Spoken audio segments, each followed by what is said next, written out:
ये सिर्फ एक प्राचीन कहानी नहीं है, ये असल में एक आईना है जिसमें आज की युवा पीढ़ी अपने जीवन के सबसे उलझे हुए सवालों के जवाब साफ साफ देख सकती है। तो चलिए इस अमर गाथा को एक बिल्कुल नए नजरिए से समझते हैं।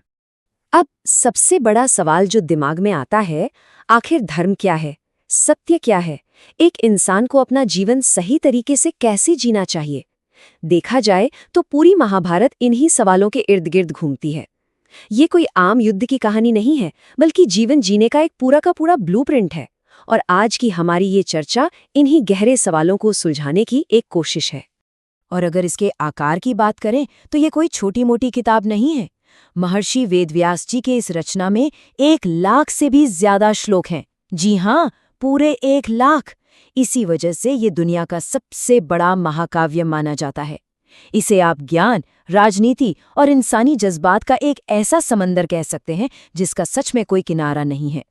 तो चलिए शुरुआत करते हैं इसके पहले अध्याय से, कुरुवंश और पांडव कौरव। इस पूरी फैमिली ट्री को समझने के लिए एक बहुत पुराने और विशाल बरगद के पेड़ की कल्पना कीजिए, जिसकी जड़ें और शाखाएं आपस में बहुत बुरी तरह उलझी हुई हैं। हुआ यूं कि राजा शांतनु के 2 बेटों की कम उम्र में ही मृत्यु हो गई। तब माता सत्यवती के आग्रह पर महर्षि वेदव्यास के जरिए इस पेड़ की 3 मुख्य शाखाएं निकली। पहले धृतराष्ट्र, जो जन्म से अंधे थे, इसलिए उन्हें राजा नहीं बनाया जा सका। फिर आए पांडु, जिन्हें सिंहासन के लिए चुना गया। और तीसरे थे विदुर, जो अत्यंत ज्ञानी और नीतिवान थे। यहीं से इस बेहद जटिल पारिवारिक कहानी की नींव पड़ी। अब आगे चलकर इसी बरगद के पेड़ से 2 और बड़ी शाखाएं निकलती हैं। एक तरफ है 5 पांडव, युधिष्ठिर, भीम, अर्जुन, नकुल और सहदेव, जिनका जन्म कुंती और माद्री द्वारा देवताओं के आवाहन से हुआ। और दूसरी तरफ हैं धृतराष्ट्र और गांधारी के 100 पुत्र, यानी कौरव, जिनमें सबसे बड़े थे दुर्योधन। अब सबसे बड़ी विडंबना देखिए, एक ही पेड़ की ये दोनों शाखाएं बिल्कुल एक ही धूप, यानी हस्तिनापुर के सिंहासन के लिए आपस में लड़ने को मजबूर थीं। इसके बाद कहानी आगे बढ़ती है गुरुकुल और लाक्षागृह के षड्यंत्र की तरफ। बचपन में गुरु द्रोणाचार्य के आश्रम में इन भाइयों की शिक्षा दीक्षा शुरू हुई। इसे आप आज के किसी स्कूल की बहुत ही कड़वी और कड़ी स्पोर्ट्स राइवलरी की तरह समझ सकते हैं। अर्जुन यहाँ सबसे बेहतरीन धनुर्धर बनकर उभरे, और यहीं पर एकलव्य की वो मशहूर घटना भी हुई, जिन्होंने गुरु द्रोण की मिट्टी की मूर्ति बनाकर खुद ही विद्या सीखी और गुरु दक्षिणा में अपना अंगूठा तक काटकर दे दिया। ये दिखाता है कि उस जमाने में गुरुओं के प्रति समर्पण किस चरम स्तर का होता था। खैर, गुरुकुल की वह प्रतिस्पर्धा धीरे धीरे ईर्ष्या में बदलने लगी। दुर्योधन की यही अनियंत्रित जलन एक खौफनाक साजिश में तब्दील हो गई। लाक्षागृह, यानी लाख का बना हुआ एक ऐसा महल जिसमें पांडवों को जिंदा जलाने की योजना थी। सोचिए, एक इंसान की नेगेटिविटी कैसे एक जानलेवा आग बन सकती है। लेकिन किस्मत से विदुर की चेतावनी काम आई और पांडव वहां से बच निकले।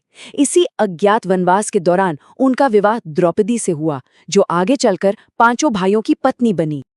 अब आते हैं उस मोड़ पर जिसने सब कुछ बदल कर रख दिया, चौसर का विनाशकारी खेल। इंद्रप्रस्थ में युधिष्ठिर का राजकाज बहुत अच्छा चल रहा था, लेकिन फिर शकुनी की चाल से ये चौसर का खेल शुरू हुआ। ये बिल्कुल किसी खतरनाक लत, किसी भयानक एडिक्शन की तरह था। एक के बाद एक गलत दाव और पतन शुरू। पहले युधिष्ठिर ने अपना राज्य गंवाया, फिर अपने भाइयों को दाव पर लगा दिया, उसके बाद खुद को हारा, और हद तो तब हो गई जब वे द्रौपदी को भी हार बैठे। ये इस बात का एक बहुत ही कड़वा उदाहरण है कि कैसे जुए का एक अंधा दाव पूरे परिवार की पीढ़ियों की विरासत को एक ही झटके में निगल सकता है। और फिर जो हुआ वो इस पूरी गाथा का शायद सबसे काला अध्याय है। भरी सभा में द्रौपदी का अपमान किया गया। ये सिर्फ एक घटना नहीं थी, ये धर्म और नैतिकता के पूरी तरह से पतन का एक बहुत ही कठोर सबक है। ये हमें बताता है कि जब सत्ता में बैठे लोग और बड़े बुजुर्ग अन्याय के सामने चुपचाप तमाशा देखते रहें, तो फिर विनाश को कोई नहीं रोक सकता। इस खौफनाक खेल का नतीजा क्या हुआ? वनवास और अज्ञातवास। ये वनवास कोई छोटी मोटी सजा नहीं थी, बहुत ही लंबी और थका देने वाली परीक्षा थी। पूरे 12 साल तक घने जंगलों में दर दर की ठोकरें खानी पड़ी। हालांकि इस दौरान उन्होंने खुद को मजबूत किया।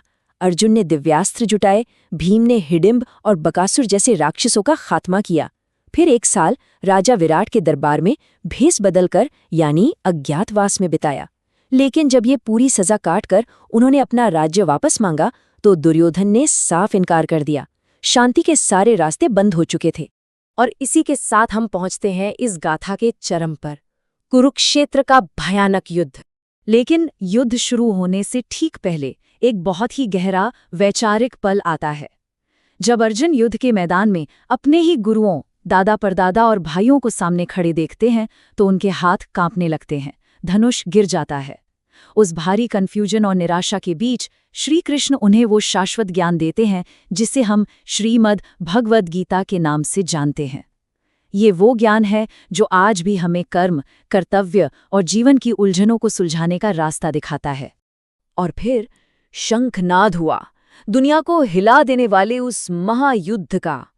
पूरे 18 दिनों तक, आप कल्पना कर सकते हैं, लगातार 18 दिनों तक कुरुक्षेत्र की धरती पर एक ऐसा विनाशकारी युद्ध चला जिसके बारे में सोचकर ही रोंगटे खड़े हो जाते हैं। इन 18 दिनों में जो तबाही मची वो सच में दिल दहला देने वाली थी। दोनों तरफ के ऐसे ऐसे महान योद्धा जिन्हें अजेय माना जाता था वो सब मिट्टी में मिल गए। भीष्म पितामह तीरों की शैया पर गिरे, गुरु द्रोणाचार्य का वध हुआ, कर्ण वीर गति को प्राप्त हुए और आखिरकार दुर्योधन का भी अंत हुआ। पांडवों को जीत तो मिल गई, लेकिन सच कहें तो ये इस बात का सबूत है कि जब कोई जीत इतने बड़े विनाश और अपनों के खून की बुनियाद पर खड़ी हो तो उसकी कीमत बहुत ही खौफनाक होती है। तो चलिए देखते हैं कि इस भयंकर युद्ध का अंतिम परिणाम क्या निकला और स्वर्ग की यात्रा कैसे हुई। युद्ध के बाद हस्तिनापुर का मुकुट युधिष्ठिर के सिर पर सजा, लेकिन अंदर की सच्चाई कुछ और ही थी। सिंहासन मिलने से उन्हें कोई खुशी, कोई शांति नहीं मिली। इतने सारे अपनों को खोने का जो गहरा दुख था वो उन्हें ताउम्र सताता रहा। ये हमें बहुत स्पष्ट रूप से सिखाता है कि आपसी झगड़े और संघर्ष हमेशा मन पर ऐसे गहरे घाव छोड़ जाते हैं जिन पर कोई भी सोने का राजमुकुट मरहम नहीं लगा सकता। आखिरकार एक दिन ऐसा आया जब उन्होंने वो जीता हुआ साम्राज्य त्याग दिया और हिमालय की ओर अपनी अंतिम यात्रा पर निकल पड़े। ये सफर बहुत ही मार्मिक था। बर्फीले रास्तों पर चलते हुए वे सभी एक एक करके गिरते गए और स्वर्ग सिधारते गए। सबसे अंत में सिर्फ युधिष्ठिर ही सशरीर स्वर्ग के द्वार तक पहुंच पाए। और उनके साथ कौन था? एक कुत्ता जो असल में स्वयं धर्मराज थे। ये युधिष्ठिर की निष्ठा और उनके धर्म की एक बहुत ही खूबसूरत अंतिम परीक्षा थी। तो इस पूरी विशाल गाथा से हमें क्या समझ आता है? अगर एक लाइन में कहें तो सबसे बड़ा परम सत्य यही है कि सच और धर्म का रास्ता बहुत कठिन हो सकता है। उसमें कांटे होंगे, तकलीफें होंगी, दर्द होगा, लेकिन अंत में जीत हमेशा सत्य की ही होती है।